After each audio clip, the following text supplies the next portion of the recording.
साथियों, आज हम करेंगे विज्ञान में 10वीं क्लास के multiple choice question lesson number first के।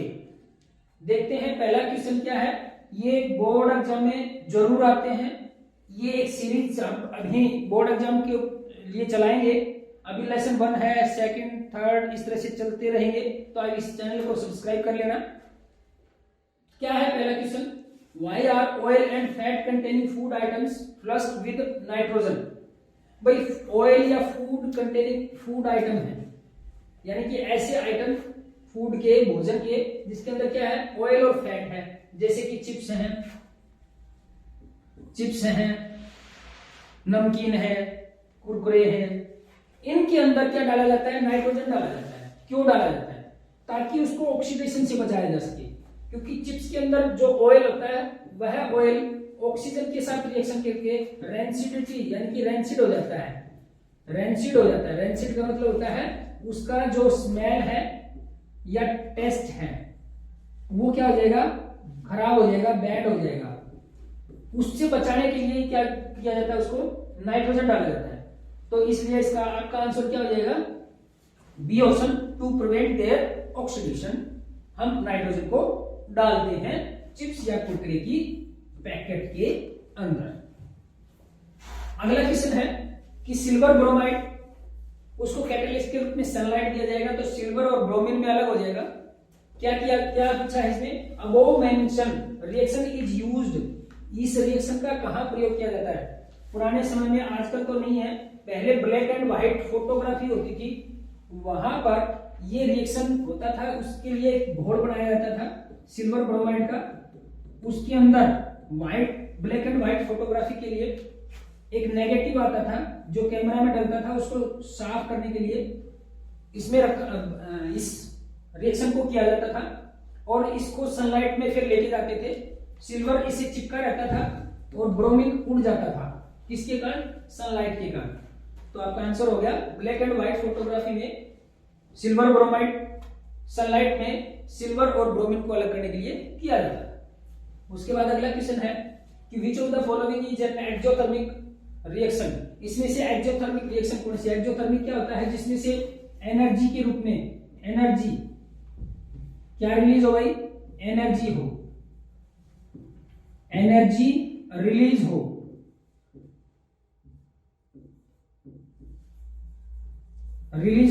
वो चाहे किस रूप में हो, चाहे वो हीट के रूप में हो, चाहे वो लाइट हो, चाहे वो इलेक्ट्रिसिटी हो, कोई भी एनर्जी से जब उसके अंदर रिलीज होगी तो उसको हम एक्सोथर्मिक रिएक्शन कहते हैं। तो इसमें देखते हैं किस किस में से एनर्जी रिलीज हो रही है। देखो, थर्मल डिकम्पोजिशन। अच्छा, डिकम्पोजिशन रिएक्शन जितने भी लगभग होते हैं, वो क्या होते हैं, एंडोथर्मिक होते हैं। लेकिन कुछ ऐसे भी डिकम्पोजिशन रिएक्शन है जिसके अंदर एक्सोथर्मिक भी है, लेकिन यहां पर बोला है थर्मल डिकम्पोजिशन। थर्मल डिकम्पोजिशन का मतलब है यहां पर थर्म, अगर कहीं भी साइंस में क्या मिल जाए, थर्म मिल जाए, इसका मतलब होता है हीट, यानी कि यहां पर हीट दे रहे हैं, उससे डिकम्पोज हो रहा है। तो ये तो दे रहे हैं, तो ये क्या है, एंडोथर्मिक है, तो ये तो आंसर नहीं हो सकता। उसके बाद है फोटो का मतलब होता है लाइट। फोटो का मतलब क्या होता है, लाइट, LIGHT, लाइट का मतलब हिंदी में क्या बोलते हैं भाई, प्रकाश, यानी कि प्रकाश के द्वारा डिकम्पोजिशन किया है। तो यानी कि यहाँ पर भी हीट दी है, लाइट के रूप में एनर्जी दी है, तो ये भी एक्सोथर्मिक नहीं है, एंडोथर्मिक है, तो ये भी आंसर नहीं।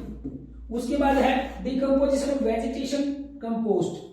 देखा होगा, जैसे घास फूस है या पत्तियां वगैरह हैं या छिलके वगैरह हैं, अगर वो डिकम्पोजिशन होती है तो वहां से हीट निकलती है, तो ये रिएक्शन है। तो आपका आंसर क्या हो जाएगा, decomposition of vegetation and compost. उसके बाद अगला क्वेश्चन है कि लेड नाइट्रेट, उसको हीट किया तो लेड ऑक्साइड, नाइट्रोजन डाइऑक्साइड और ऑक्सीजन में ये टूट गया। तो यहां पर ये भी पूछा कि किस प्रकार की रिएक्शन, दबाव रिएक्शन इज डिस्प्लेसमेंट। देखो यहां डिस्प्लेसमेंट नहीं हो रहा, थर्मल डिकम्पोजिशन बिल्कुल, यहां पर हीट दे रहे हैं और ये टूट रहा है। डिकम्पोजिशन का आपको पता है सिंगल रिएक्टेंट होता है, बिल्कुल सही है। और यहां पर 2 और मोर प्रोडक्ट है, ये भी सही है। और हीट दे रहे हैं तो हीट का मतलब थर्मल है, तो इसका आंसर क्या हो जाएगा? Thermal decomposition reaction. उसके बाद अगला क्वेश्चन है कि the formula of slag line, slag line का फॉर्मूला क्या होता है? Calcium hydroxide CaOH whole square 2। Calcium hydroxide किसका फॉर्मूला है? Slag line. इसका जो इसको कॉमन नेम है इसका स्लैग लाइन, और केमिकल नेम क्या है इसका? Calcium hydroxide.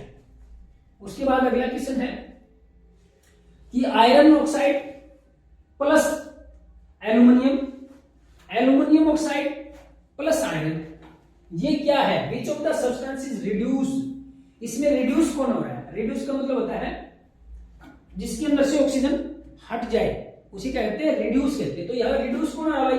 देखो आयरन अलग हो गया और आयरन ऑक्साइड से हुआ है, तो यहाँ पर रिड्यूस कौन सा हो गया? आयरन ऑक्साइड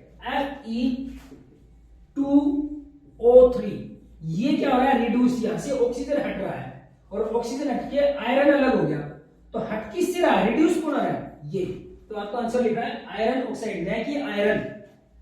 उसके बाद अगला क्वेश्चन है कि iron oxide plus aluminium, aluminium oxide plus iron, reaction same है, लेकिन इसका क्वेश्चन बदल दिया। पार्ट में पूछा गया कि अब वो रिएक्शन, ये ऊपर की रिएक्शन है कैसी? तो यहां देखते हैं कॉम्बिनेशन रिएक्शन। कॉम्बिनेशन में क्या होता है? दो जुड़ते हैं आपस में और यहां सिंगल प्रोडक्ट बनता है, तो यहां सिंगल तो है ही नहीं, डबल है, तो ये तो हो ही नहीं सकता, बिल्कुल गलत। उसके बाद डबल डिस्प्लेसमेंट, डबल में क्या होगा? इसके आयन और इसके पास भी आयन होना चाहिए, लेकिन इसके पास आयन नहीं है, तो ये भी नहीं हो सकता। उसके बाद डिकम्पोजिशन रिएक्शन, डिकम्पोजिशन में यहां पर सिंगल क्या होना चाहिए? रिएक्टेंट होना चाहिए, तो ये भी गलत है। तो आपका लास्ट बच गया कौन सा? Displacement reaction. बिल्कुल ये सही है। यहां पर एल्यूमिनियम ने आयरन को डिस्प्लेस कर दिया, तो आपका आंसर क्या हो जाएगा? Displacement reaction. उसके बाद अगला क्वेश्चन है कि in a chemical reaction when a substance gain oxygen, भाई एक केमिकल रिएक्शन है उसमें ऑक्सीजन को गेन कर रहा है, then the process is said to be, उस प्रोसेस को क्या कहेंगे? तो गेन करे ऑक्सीजन तो उसको ऑक्सीडेशन कहते हैं, और लॉस करे तो उसको रिडक्शन कहते हैं, और दोनों करे तो ऑक्सीडेशन और रिडक्शन कहते हैं। तो यहां पर ऑक्सीजन गेन कर रहा है तो क्या आ जाएगा आंसर? ऑक्सीडेशन। उसके बाद अगला क्वेश्चन है कि calcium oxide plus water calcium hydroxide बना, तो ये कौन सी है? देखो यहां पर डबल क्या है? डबल क्या है? रिएक्टेंट है, डबल रिएक्टेंट है, और प्रोडक्ट क्या है? सिंगल। तो आपको पता होना चाहिए, या बता रहा हूं मैं कि अगर रिएक्टेंट 2 और मोर हो और प्रोडक्ट सिंगल हो तो उसको हम कॉम्बिनेशन रिएक्शन कहते हैं। अब ये देखो यहां पर कॉम्बिनेशन रिएक्शन है, तो क्या हो सकता है? अगर कैल्शियम ऑक्साइड और वाटर को अगर मिलाएंगे तो इसके साथ साथ हीट भी निकलती है। आपने देखा होगा चुन, जो आप सफेदी करते हैं वो पत्थर आता है, उसको हम कैल्शियम ऑक्साइड कहते हैं, और उसको जल में डालते हैं तो वहां बहुत ज्यादा मात्रा में हीट निकलती है। तो इसलिए यहां पर ये रिएक्शन क्या हो जाएगी? एक्सोथर्मिक रिएक्शन हो जाएगी। अगर यहां कॉम्बिनेशन रिएक्शन होता है तो आंसर आपका कॉम्बिनेशन रिएक्शन होता है, अगर ये दोनों होते तो आंसर दोनों होते, कॉम्बिनेशन भी और एक्सोथर्मिक भी। तो इस प्रकार अगला क्वेश्चन क्या है? Manganese oxide plus hydrochloric acid, manganese chloride plus water plus chlorine, ये भी पूछा है। यही ज्यादातर बोर्ड एचबीएससी बोर्ड में बहुत ज्यादा ये पीछे के जितने भी क्वेश्चन इस प्रकार से आए हैं वहां यहां पर बताए गए इसी तरीके के आएंगे, इनको समझना जरूरी है आया कैसे ये आंसर। तो कॉम्बिनेशन रिएक्शन नहीं भाई, कॉम्बिनेशन में क्या होगा? यहां पर सिंगल प्रोडक्ट होगा, तो ये नहीं हो सकता, ये ध्यान रखना है बस। डिकम्पोजिशन रिएक्शन नहीं, यहां पर सिंगल होना चाहिए डिकम्पोजिशन में, कॉम्बिनेशन में यहां सिंगल होना चाहिए और डिकम्पोजिशन में यहां होना चाहिए, तो ये भी नहीं है। अगला रिडॉक्स रिएक्शन, बिल्कुल रिडॉक्स में क्या होता है? ऑक्सीजन दिया जाता है एक जगह से और एक जगह ऑक्सीजन हटता है। तो देखो यहां पर ऑक्सीजन इससे हट रहा है मैग्नीज ऑक्साइड से, और यहां क्लोरीन जुड़ गया, यहां पर क्या हो रहा है? ऑक्सीडेशन हो रहा है, मैग्नीज क्लोराइड सॉरी रिडक्शन हो रहा है, और यहां हाइड्रोजन के साथ ऑक्सीजन जुड़ रहा है, तो यहां ऑक्सीडेशन हो रहा है। तो यानी कि रिडक्शन और ऑक्सीडेशन दोनों हो रहा है, तो इसको बोलते हैं रेडॉक्स रिएक्शन। तो आपका आंसर क्या हो जाएगा? ये। उसके बाद अगला क्वेश्चन है the chemical formula ferric oxide, ध्यान से देखना, फेरिक का होता है आयरन जिसे बोलते हो आप। अगर दो आयरन हो जिसकी वैलेंसी कितनी हो, 2 हो, तो उसको बोलते हैं फेरस, और जिसकी 3 वैलेंसी हो उसको बोलते हैं फेरिक।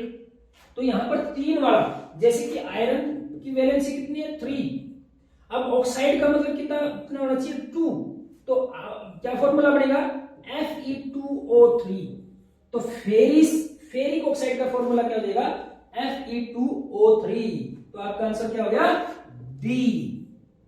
उसके बाद अगला क्वेश्चन है sodium sulphate, barium chloride, barium sulphate, sodium chloride. देखो यहां पर आपस में क्या हो रही है, आयंस की अदला बदली हो रही है, म्यूचुअल एक्सचेंज ऑफ आयन हो रहा है। तो सिर्फ इसी बात है, डबल डिस्प्लेसमेंट रिएक्शन है। कौन सा रिएक्शन है, डबल डिस्प्लेसमेंट रिएक्शन। उसके बाद अगला क्वेश्चन है कि which of the following statement is incorrect in the reaction given below. पहले पार्ट में ये एक्सरसाइज में भी क्वेश्चन है आपका कि इसमें से इनकरेक्ट वाली छाटनी है। कौन सी छाटनी भाई, गलत कौन सी, देखते हैं। लेड इज रिड्यूस, देखो यहां पर लेड ऑक्साइड है, ये लेड है, नहीं, लेड ऑक्साइड रिड्यूस हो रहा है, लेड नहीं हो रहा, तो ये आपकी इनकरेक्ट है। दूसरा क्या है, carbon dioxide is oxidise, carbon dioxide नहीं हो रहा, कार्बन के साथ जुड़ रहा ऑक्सीजन, तो आपका ये भी गलत है। तो आंसर क्या हो जाएगा, ए और बी, या 1 और 2 जो है ना, वो आपका आंसर हो जाएगा। यहां पर देखो ए ऑप्शन दे रखे आपके, ए ऑप्शन क्या है, 1 और 2, बी में क्या होगा 1 एंड 2, यहां पर 3, यहां क्या आना चाहिए, 3 आएगा।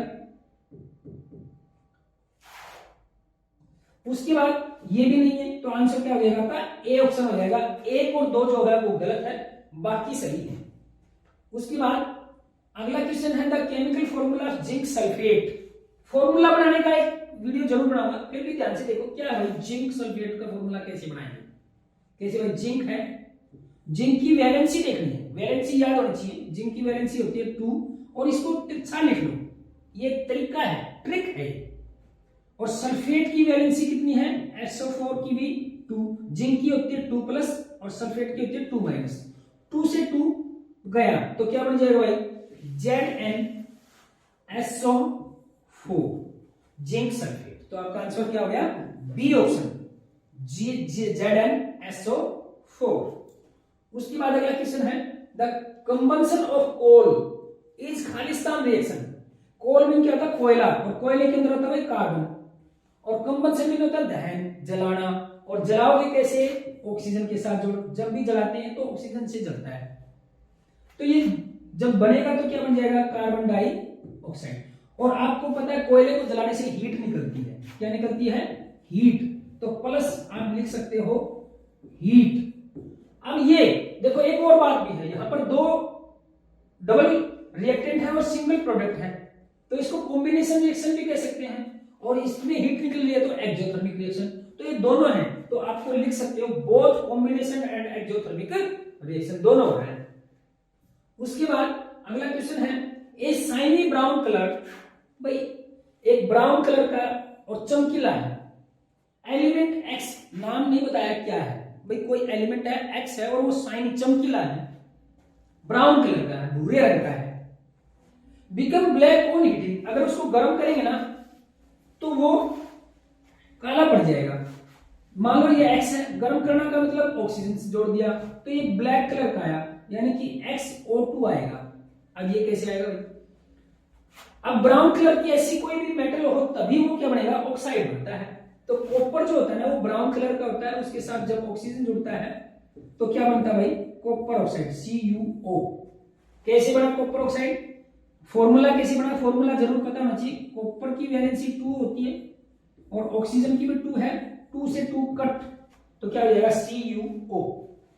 तो कॉपर जो है वो ब्राउन कलर का होता है, अगर उसको गर्म करेंगे तो वो काले रंग का पड़ जाएगा।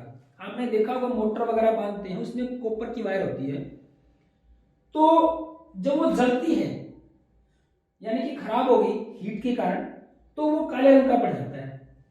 उसके बाद अगला क्वेश्चन है the chemical formula of lead nitrate. Lead को लिखते हैं Pb, साइंस में कैसे लिखते हैं, Pb, और नाइट्रेट को लिखते हैं NO3। फॉर्मूला बनाने का तरीका, दोनों चीज को यहां लिख लो और फिर उसकी वैलेंसी लिख लो। लेड की वैलेंसी होती है 2 प्लस और नाइट्रेट की होती है 1 माइनस। अब मैंने बताया कि यहाँ एक ट्रिक है, इसको इधर लिख लो और इसको इधर लिख लो और जो सामने आमने सामने आया उसको उसके साथ लिख दो। अब लेड के साथ कितना है भाई Pb1, एक लिखने की जरूरत होती नहीं क्योंकि एक तो है ही। नाइट्रेट के साथ NO3, इसके साथ 2 आएगा। अब 2 इकट्ठे के साथ इसको ब्रैकेट में लेना पड़ेगा, 2 लिख दिया तो क्या फॉर्मूला बढ़ गया PbNO3 होल स्क्वायर 2। तो क्या आंसर हो गया D option, PbNO3 whole square 2। उससे अगला क्वेश्चन है the combustion of natural gas. Combustion में जलाना दहन करना। नेचुरल गैस प्राकृतिक गैस, और प्राकृतिक गैस में क्या होता है ज्यादातर मीथेन होती है CH4। इज रिएक्शन, अब इस भाई जला रहे हैं कंबंशन कर रहे हैं तो सीधी सी बात है हीट निकलेगी। क्या निकलेगी हीट, और हीट निकलती है उसको क्या बोलते हैं भाई एक्सोथर्मिक रिएक्शन। एक्सोथर्मिक रिएक्शन, तो आपका आंसर क्या हो गया एक्सोथर्मिक रिएक्शन है। उसके बाद अगला क्वेश्चन है the chemical formula of glucose. Glucose का केमिकल फॉर्मूला क्या होता है भाई, ग्लूकोज तो कॉमन नेम है, इसका केमिकल फॉर्मूला होता है C6H12O6। तो आंसर क्या हो गया बी ऑप्शन। उसके ऑप्शंस पे मत जाओ, ऑप्शन नहीं, ये ध्यान रखो ये आएगा क्या, आया कैसे, अपने आप कोई भी क्वेश्चन क्लियर हो जाएगा। उसके बाद लास्ट क्वेश्चन है इस पार्ट का कि what is the colour of corroded copper. Corroded मतलब होता है संसारित, ऊपर से अगर परत पर जंग लग जाए या धातु के ऊपर कटाव होना शुरू हो जाए ऑक्सीजन के कारण तो उसको बोलते हैं कोरोडेड। जैसे कि लोहे को जंग लगता है आयरन ऑक्साइड, इसी प्रकार कॉपर ऑक्साइड जो बनता है वो कैसे कलर का बनता है, ग्रीन कलर का, हरे रंग का बनता है। तो इस प्रकार ये वीडियो देखने के लिए बहुत बहुत धन्यवाद। अगले वीडियो में फिर उपस्थित होंगे, तब तक इस चैनल को सब्सक्राइब कर दें, बेल आइकन का बटन दबा दें ताकि आपको बोर्ड में अच्छे से अच्छे नंबर आए। जितने भी एमसीक्यू क्वेश्चन हैं जो भी किसी भी सब्जेक्ट के हैं, सारे सब्जेक्ट चाहे वो 10वीं हो चाहे +2 इस चैनल पर उपलब्ध कराए जाएंगे। और इस वीडियो को ज्यादा से ज्यादा शेयर करें ताकि सभी बच्चों को इसका लाभ प्राप्त हो सके। Thank you very much.